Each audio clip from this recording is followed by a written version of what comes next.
A paz do Senhor, amados irmãos e irmãs. Mais uma vez é um motivo de muita alegria poder estar aqui, trazendo a palavra, um estudo, uma reflexão acerca aí das Sagradas Escrituras. É sempre motivo de muita alegria poder trazer, estudar. A alegria não é apenas em estar aqui trazendo a palavra, mas todo o processo de estudo, de leitura que culmina aqui hoje, eu acho que é bênção de Deus na vida de todos nós, E em função disso que eu gostaria de convidar a igreja para a gente fazer a nossa oração inicial antes da leitura do texto. Meu Deus, meu Pai amado, em nome de Jesus Cristo, louvamos a Ti agora, Senhor, Te agradecendo por esse momento, agradecendo por podermos estar aqui, proferindo a Tua palavra, ouvindo a Tua palavra, absorvendo. E por isso clamamos, Senhor, para que o Teu Espírito Santo nos oriente, nos conduza, nos dê o entendimento e o discernimento desta palavra que será proferida aqui hoje, e que ela possa produzir frutos em nossos corações e mentes, para a honra e glória do nosso Senhor Jesus Cristo. Amém? Irmãos, irmãs, hoje o texto que eu vou estar trazendo é o texto que está no livro de Ezequiel. Nós vamos estar lendo no capítulo 47, do versículo 1 ao 2.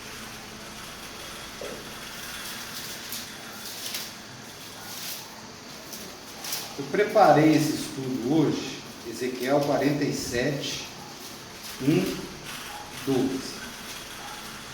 Eu preparei esse estudo como um estudo de encerramento, dessa nossa trajetória aqui no livro de Ezequiel. Por quê? O último texto que nós trabalhamos foi o Vale dos Ossos Secos, Ele está no capítulo 37. E após o capítulo 37, eu vi que são muitos capítulos, especificamente do 40 ao 46, falando da visão sobre o templo. Então são capítulos assim, descrevendo o templo, descrevendo mesmo tanto a parte arquitetônica quanto a parte de instrução, de sacerdotes, de magistrados, de ofertas, dos sábados. Então são ordenanças que eu achei desnecessário a gente trabalhar aqui, porque era um assunto específico. Então eu trouxe o capítulo 47, que foi a última visão de Ezequiel, para a gente encerrar. Mas depois de pronto o estudo, eu percebi que entre os ossos, o Vale dos Ossos Secos e a instrução do templo, ainda tinha uma profecia aqui contra Gog. Mas eu pensei, nós já fizemos tantos estudos de profecias contra aquelas terras lá ao redor, Os amonitas, filisteus, moabitas, edomitas, profecia contra Tiro, contra o Egito. Nós falamos de tudo isso. Eu pensei, então acho que Gog pode ficar dentro desse contexto de todas aquelas outras profecias contra as nações ao redor. Mas é aquela história da mente que não para quieta, e a gente acaba procurando estudar um pouquinho, e eu não sabia e acabei descobrindo que essa Gog e Magog, eles correspondem hoje à Rússia. Eu não sabia disso. A Rússia? Estava ao nordeste, mais para o oriente ali de Israel. E eu comecei a ler algumas coisas, então pode ser que eu volte nesse tema na próxima pregação.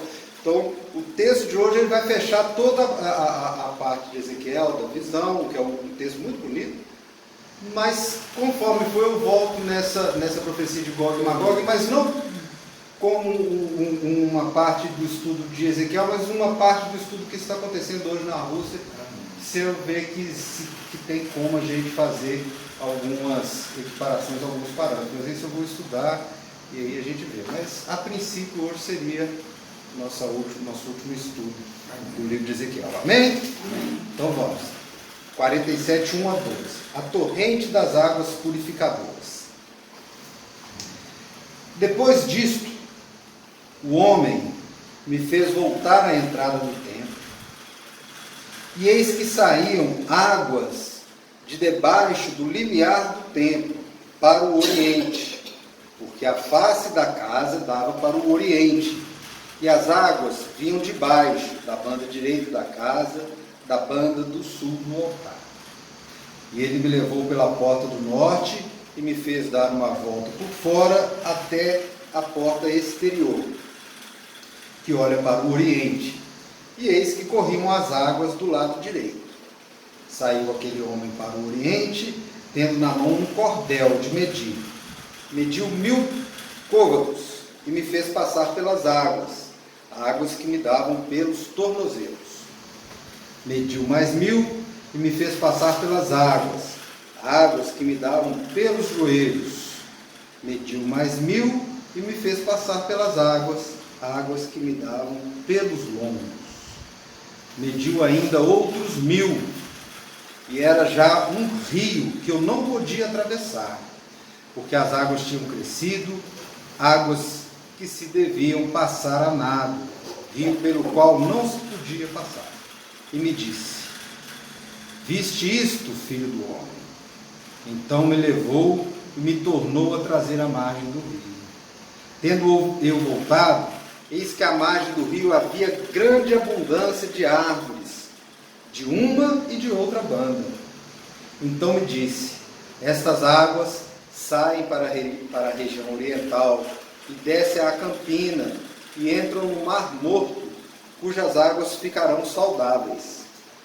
Toda criatura vivente que vive em enxames viverá por onde quer que passe este rio, e haverá muitíssimo peixe, e aonde chegarem estas águas, tornarão saudáveis as do mar, e tudo viverá por onde quer que passe esse rio. Junto a ele se acharão pescadores, desde En-Gedi até En-Eglaim. Haverá lugar para se estenderem redes. O seu peixe, segundo as suas espécies, será como o peixe do mar grande, em multidão excessiva. Mas os seus charcos e os seus pântanos não serão feitos saudáveis, serão deixados para o sal. Junto ao rio, as ribanceiras de uma e de outra banda, nascerá toda sorte de árvore que dá fruto para se comer. Não fenecerá sua folha, nem faltará o seu fruto. Nos seus meses produzirá novos frutos, porque as suas águas saem do santuário. O seu fruto servirá de alimento e a sua folha de remédio. Amém? Então essa última visão aqui de Ezequiel, ela se dá depois dele ter tido essa visão que eu acabei de falar do templo, né? Da construção do templo, de como seria o templo, de todas as oblações, de todos os trabalhos que seriam feitos no templo. E então o capítulo começa depois disso, ou seja, depois de ter tido toda essa visão do templo, da parte física do templo, veio essa nova visão, e agora já uma visão simbólica de um rio, né? E de como que esse rio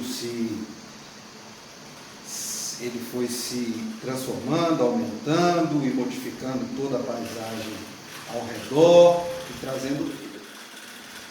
Então, essa é uma visão que, né, dentro dos estudos que a gente vê, a maior parte daqueles teólogos, daqueles que estudam a Bíblia, vem essa visão de Ezequiel como uma visão apontando para o futuro espiritual da nação de Deus, ou seja, daqueles que realmente creem, né, no Senhor, no nosso Deus. Então, é uma visão que começa, né, com águas saindo desse tempo que eu tinha acabado de descrever nos capítulos anteriores, né, fluindo muitas águas, e o texto vai falando que essa água flui diretamente da presença de Deus. Então a gente sabe que a imagem, o simbolismo da água, na Bíblia, tanto no Antigo Testamento quanto no Novo Testamento, representado pelo batismo, é uma representação de quê? De uma nova vida, de uma purificação, né? de um novo recomeço, de uma limpeza espiritual, ou seja, de um abandono dos pecados. Então, esse é o simbolismo da água. E aqui também se aplica esse simbolismo da água, né? Por quê? Ele está tendo justamente a visão do recomeço desse tempo. E esse tempo, mesmo esses capítulos anteriores que falam do tempo, a gente sabe que depois aqui desse exílio babilônico, né, onde o templo foi destruído, pelo menos uma boa parte dele, depois vem as histórias de Esdras e Neemias com a reconstrução do templo e tal. Então a gente sabe que esse templo foi reconstruído. Mas essa visão de Ezequiel, ele aponta para o templo espiritual. O templo espiritual que está em cada um de nós. Por quê? Porque os símbolos que estão aqui nessa visão, eles trazem esse direcionamento para o poder de Deus. Então nós temos o rio, né, que ele está fluindo. O rio ele simboliza essa purificação, essa nova vida.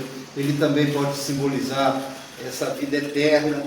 Aí nós já estamos falando, né, espiritualmente, estamos falando espiritualmente ainda, né, dessa vida eterna que flui da presença de Deus. Então o templo, como a água jorrando, o templo é como se a água estivesse jorrando de Deus, essa água que vai limpar aqueles que realmente, né, acreditarem, tiverem fé.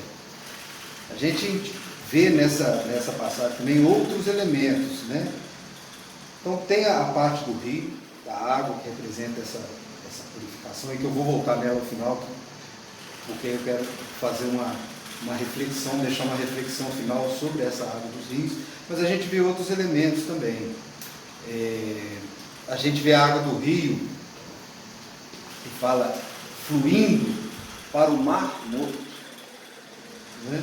E trazendo vida para o mar morto. Então falo lá que essa água vai aqui, ó, lá no versículo 8, ela desce a campina e entra no mar morto, cujas águas ficarão saudáveis. O mar morto, ele tem esse nome de mar morto, porque lá não tem vida, é um mar com uma quantidade de sal muito grande e que não é propício ao desenvolvimento da vida. Mas aqui na visão de Israel, essas águas purificadoras, essas águas que estão aí saindo da presença de Deus, elas vão fluir por mar morto e vão trazer vida. E ali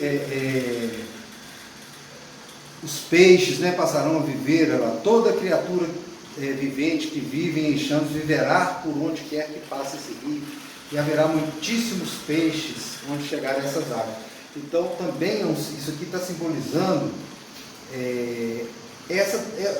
a transformação da água salgada em água doce, ou seja, é uma demonstração do poder de Deus e da capacidade que Deus tem de trazer vida até os lugares mais mortos e estéreis.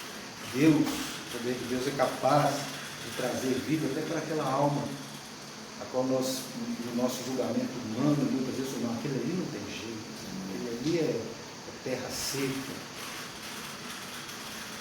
Mas o poder de Deus, ele, né, se for da vontade de Deus, e se houver ali um agir do Espírito Santo, Deus é poderoso para trazer vida até mesmo onde já está morto, né? E trazendo vida e vindo em abundância. Essa imagem, esse simbolismo do mar morto se transformando em um mar de um corpo de água vivo, cheio de vida, é um poderoso testemunho do poder transformador de Deus que está aqui também, né, nesse simbolismo da visão de Ezequiel. Ele fala também das árvores frutíferas, né? Onde que vai estar? Que vai ter árvores frutíferas das duas nas duas bandas do rio, grande abundância de árvores, de uma e de outra banda. Então essas árvores frutíferas, elas vão estar simbolizando abundância, mas não uma abundância material, uma abundância espiritual, né? aquela prosperidade espiritual de que as pessoas que se entregam a Deus verdadeiramente através da fé, elas podem ser supridas pela presença do Senhor, independente da situação que elas estejam passando. Então, o simbolismo dessas árvores, ela aponta nesse sentido, né? De como essa presença de Deus, como o poder de Deus nas pessoas, ele pode trazer essa abundância espiritual, ela pode nos suprir espiritualmente, independente do que estejamos vivendo aqui neste mundo material. Essa abundância espiritual, ela vai ocorrer, né? E é de uma maneira, um simbolismo muito bonito, né? Essa das águas do rio, o rio trazendo vida para um lugar que já estava morto, né? Que usa aqui o mar morto, e trazendo árvores frutíferas e abundância. Então tudo isso, meus irmãos, é um simbolismo apontando para esse poder regenerador, esse poder transformador de Deus.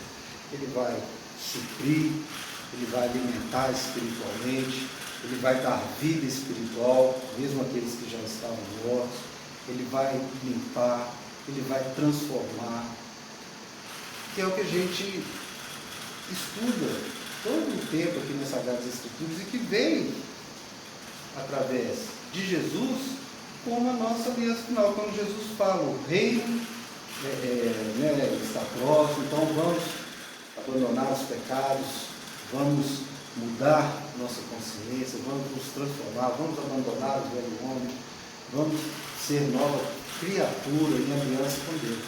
Então essa visão de Ezequiel,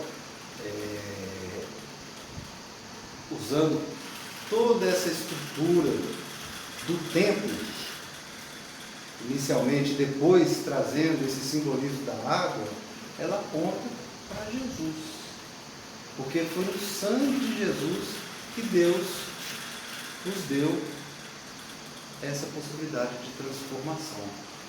Foi através do sangue de Jesus em que esse poder de Deus, esse poder transformador se opera. A água é só um símbolo, né? Então, você pode se batizar nas águas, pode batizar no Rio Jordão, pode batizar de todo jeito.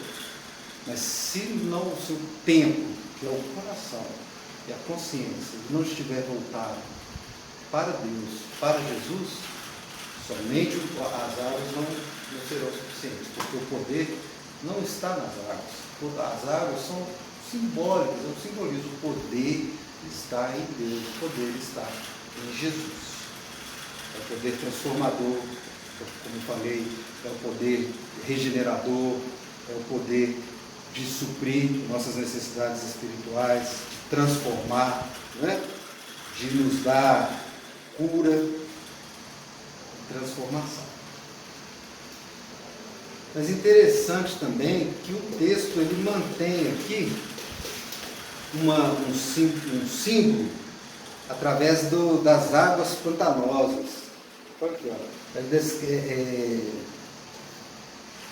Mas os seus charcos, os seus pântanos não serão feitos saudáveis, serão deixados para o sal. Então o entendimento desse simbolismo é de que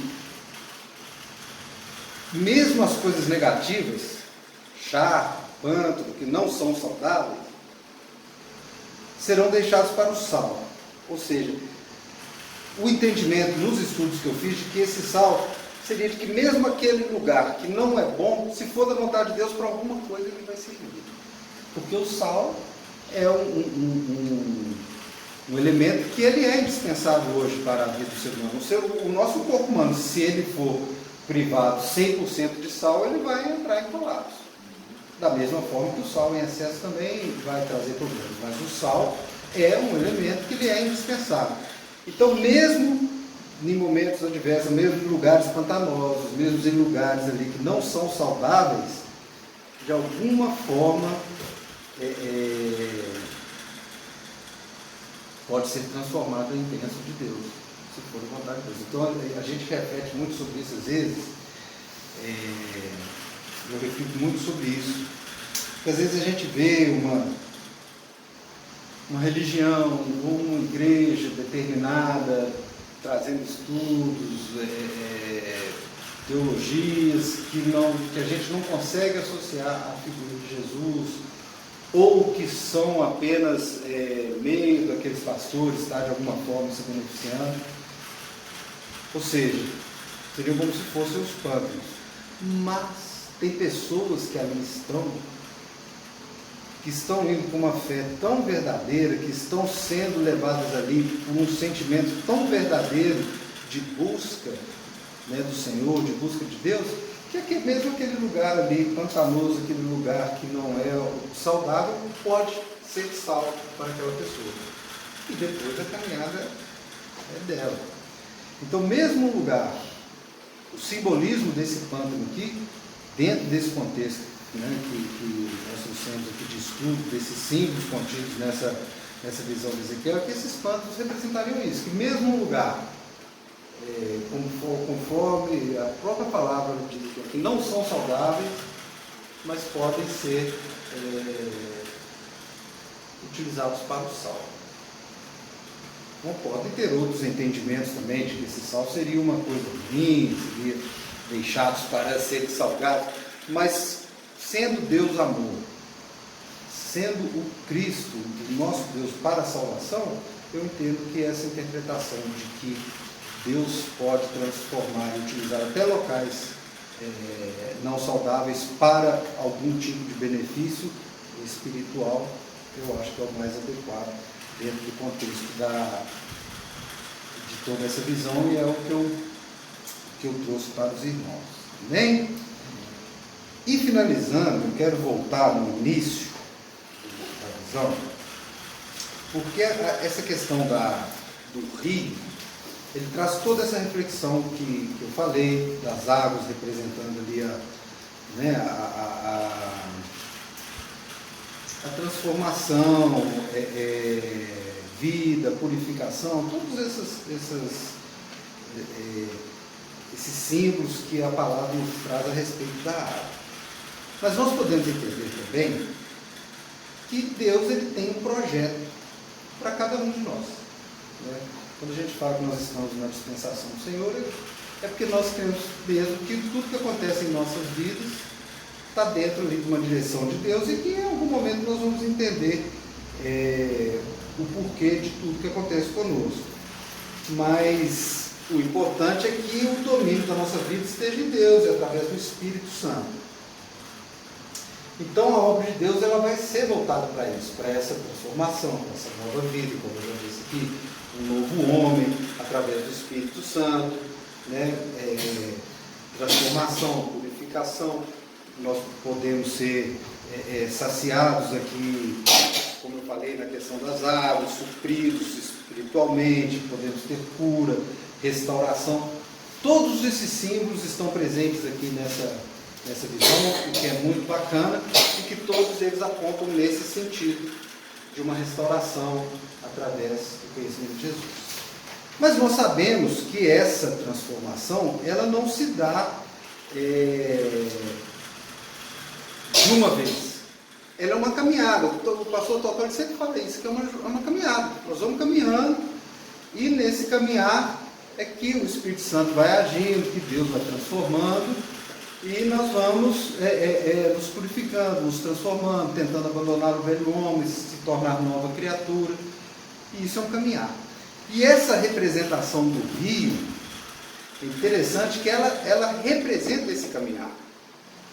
Porque ele fala que o homem levou ele através desse rio, olha só.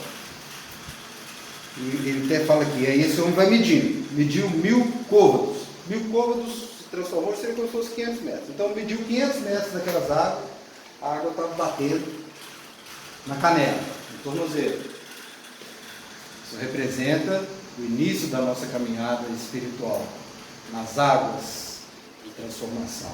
É o primeiro estágio, está lá na canela. Então, nesse primeiro estágio, é normal ainda a pessoa ter uma pouca profundidade com a obra, com o entendimento das Escrituras, pouco entendimento da revelação. Ainda existe um conflito muito forte entre a vontade própria e talvez aquilo que o Espírito possa estar indicando.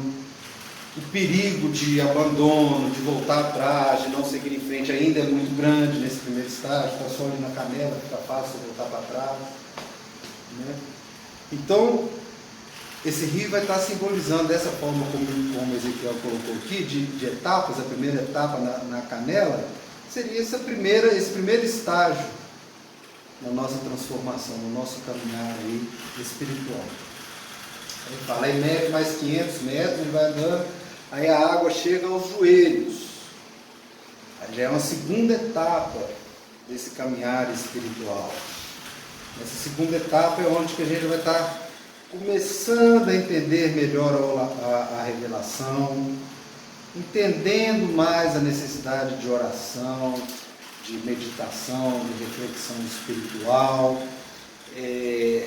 Começa a tentar aprender a ser humilde, que é uma das etapas muito difíceis no caminhar. Então, ali na segunda etapa, você já começa a fazer aqueles exercícios de humildade, mesmo que, né, pastor, o velho homem ainda fica chutando ali nas costas, você ainda vai empurrando ele para lá, vai continuando, tentando ter esse exercício de humildade para poder ter o entendimento daquela mensagem de Jesus. A terceira etapa, ele fala que as águas já estão nos lombos, ela está cá em cima, já deu mais uma caminhada considerável, seria o terceiro estágio, né? Onde nesse terceiro estágio já existe aquele iniciar um amadurecimento espiritual, entendimento de que a mensagem de Jesus é espiritual e não é literal, né? Ali, nesse terceiro estágio, a gente já começa a ter aqueles sentimentos de que a nossa vontade própria já não tem tanta importância, que o que tem que prevalecer é a vontade do Senhor para nossas vidas. Então você já começa a ter uma certa tranquilidade em entender que tudo que está acontecendo não tem que ser do jeito que a gente quer, não tem barganha com Deus, né? Deus é que sabe o caminho, Deus é que sabe como que as coisas vão ser. Então aí a gente já começa a ter entendimento do que é carregar a cruz, a própria, né? Quando ele fala, toma a sua cruz, que essa cruz, esse símbolo, não é um símbolo de abandono de tudo, mas é de um entendimento da obra de Deus, da obra de Jesus, de como que a gente deve se relacionar com o próximo, de como que a gente tem que ter essa humildade total e completa para poder cumprir o mistério de Jesus naquilo que a gente faz ao próximo, né? E a gente já está começando a ter uma certa força para suportar todas as lutas e provações da caminhada. Você já está no penúltimo estágio, você já está fortalecido espiritualmente, já começa a entender as provações, as batalhas e já começa a ter força para enfrentá-las, por mais difíceis que sejam. E finalmente ele chega nas águas profundas, né? Mediu mais 500 metros e aí já não tinha como atravessar mais, era um rio, e as águas tinham crescido e só poderia passar a nado, mas eram águas caudalosas que nem nadando conseguiria. Essas são as águas profundas, que é quando nós estamos totalmente envolvidos e entregues a essa nova vida. Aí é nesse estágio que a gente tem a certeza de que o velho homem foi mortificado realmente, que ele já não importa mais. Toda a sua vida, tudo está entregue nas mãos do Senhor, então você tem aquela paz de deixar as coisas acontecerem naturalmente, de acordo com a vontade de Deus. Toda a sua alma, todo o seu ser, ele já está tomado pelo Espírito Santo, nada mais te abala, nada mais te impede de ter um entendimento, um relacionamento profundo e não caindo mais em enganos e não tendo mais o risco de voltar atrás e de cair. Essas são as águas profundas. A gente imaginar o rio como sendo a bênção, o poder de Deus, e você totalmente submerso nesse rio, totalmente abraçado por esse rio, totalmente entregue nesse rio. E é para isso que nós oramos, é para isso que nós clamamos, para que todos nós, cada um ao seu tempo, essa caminhada, essa jornada, ela é diferente para cada um de nós. Não adianta nós nos compararmos, não adianta nós querermos que essas etapas aconteçam ao mesmo tempo para todos nós, porque cada um tem o seu tempo. Cada um vai passar por esse estágio de uma maneira. Tem uns que vão ficar muito tempo ali com a água no tornozelo, outros vão ficar com a água no joelho, outros vão ficar nadando. Pode acontecer de alguns ficarem pelo caminho, né? A gente pode fazer aqui uma correlação com a parábola do semeador, né? São estágios que acontecem ali. Mas o que a gente ora, a gente pede a misericórdia de Deus, é para que todos nós possamos chegar nessas águas profundas e sermos completamente e espiritualmente arrebatados pelo poder de Deus. Amém? Amém?